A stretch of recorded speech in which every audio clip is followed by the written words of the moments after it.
J'ai pas votre texte, Emmanuel Ducrot. Alors, je vais faire le lancement moi-même. Mais oui, on veut me l'amener, mais semble-t-il n'est Ça pas arrivé. ressemble à une fable, la fable du chat et du TGV. Je reste très bien, mais j'ai du crossfit.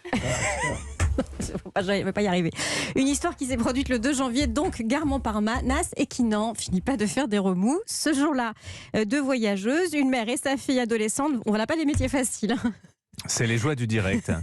Une mère et sa fille adolescente donc vont prendre un TGV direction Bordeaux avec dans un sac un chat. Il y a foule, c'est un jour de trafic record car c'est la fin des vacances de Noël. Et puis le chat, pris de panique, s'échappe de son sac, se glisse entre le quai et le train sous le TGV.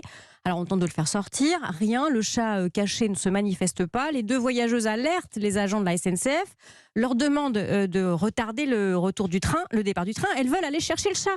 Et ça dure comme ça une vingtaine de minutes, mais les cheminots expliquent qu'il n'est pas possible de descendre sur les voies. Oui. Le train part finalement à l'heure. Les voyageuses restées à quai aperçoivent l'animal, mais le pauvre chat a été écrasé par le TGV. Il finit coupé en deux, ce pauvre animal. Voilà. Alors l'affaire rebondit il y a quelques jours parce que BFM Télé raconte vendredi dernier l'histoire malheureuse de Neko le chat et le désarroi de ses propriétaires qui disent avoir rencontré bien peu d'empathie de la part des agents de la SNCF qui leur auraient dit ce n'est qu'un chat, il fallait le tenir en laisse. Ah, et ce n'est qu'un chat, des mots un petit peu malheureux. Hein. Et Alors, il avait pourtant un billet, ce chat. C'est donc un passager de la compagnie qui a perdu la vie. Et tollé, d'autant que l'animateur journaliste Hugo Clément, ami des animaux, s'empare de l'affaire à coups de tweets vengeurs. Le train démarre alors qu'on sait que le chat est dessous. C'est une décision délibérée de tuer l'animal, pas un accident.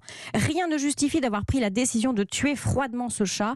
Il suffisait de prendre 20 secondes pour aller le chercher. Il parle de mise à mort volontaire. 30 millions d'amis portent plainte contre la SNCF pour sévices ayant entraîné la mort de l'animal. Alors, effectivement, l'affaire aurait sans doute mérité un petit peu plus de mesure. La mort du chat est, oui, traumatisante pour ses maîtresses. Ça suscite de l'émotion, c'est normal. Mais si la SNCF n'a pas laissé les propriétaires du chat descendre sur la voie, il y a une bonne raison. Elle aurait commis une faute grave en le faisant. Ben oui, il y a Elle des les raisons de aurait sécurité, évidemment. en danger de mort. Elle ou les cheminots qui s'y seraient risqués. C'est facile de refaire l'histoire a posteriori à coup de Yaveka. Hein. J'invite nos auditeurs à aller regarder une photo de TGV Inouï, celui qui dessert la ligne Paris-Bordeaux. Lorsqu'ils sont en gare, l'espace entre la voiture et le quai est extrêmement réduit et la carrosserie du train descend presque jusque sur la voie. Il y a donc un vrai danger d'écrasement si le train bouge et puis il y a un risque électrique aussi parce que dans les caténaires des TGV, la tension est de 1500 volts.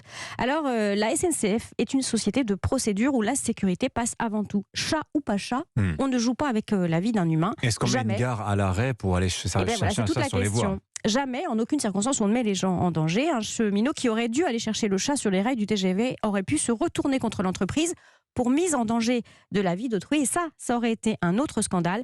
Quant à couper l'électricité, vous le disiez, dans une gare qui compte 28 quais un jour de grand départ, ça posait aussi d'énormes problèmes d'organisation pour des millions de personnes, de sécurité. Alors c'est peut-être un peu dur à avaler quand il y a mort de chat, mais oui, il y a gradation dans les drames. Et 30 millions d'amis, l'association a porté plainte hier contre la SNCF. Cette affaire de chat coupé en deux, décidément, est pleine de rebondissements. Est-ce qu'on gère une gare et une compagnie avec des bons sentiments ? Puisque c'est ça la question qui se pose en creux. Merci Emmanuel Ducrot, c'était édifiant. Bonne journée à vous.